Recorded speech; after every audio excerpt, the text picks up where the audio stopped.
survivors. Alam mo, di pa lang ubuso ng pag-asa. Kaano ko mainit sa buho.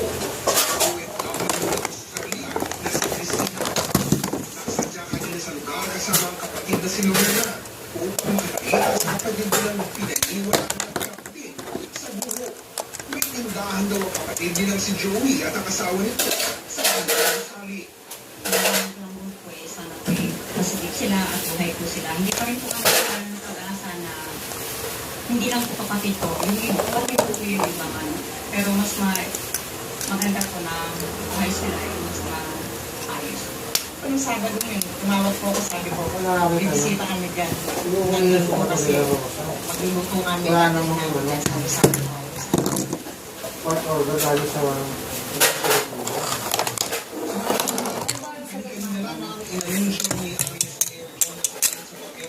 kaya namin meron po namin bayad na tangkang sa kanila.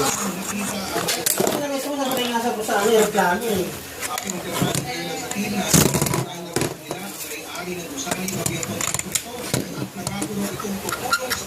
Ha?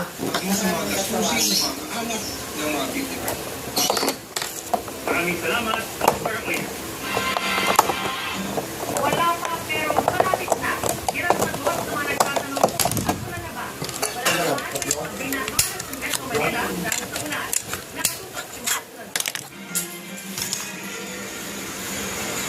Pasado alas 3 na madaling araw kanina sa pulunan ng malakas sa maraming pagkakasal ng Manila. Mabilis tumakas ang baha sa kahabaan ng Quezon dahil sa buong barangay Apollo Samson. Isang news at sa Balintawak, nagulat ang ilan dahil nagtumpa, di ba? Yung umulan eh, ang nakakahan eh. Kaya, dito ako dumaan. Aakit ang tubig yun eh. Ratio.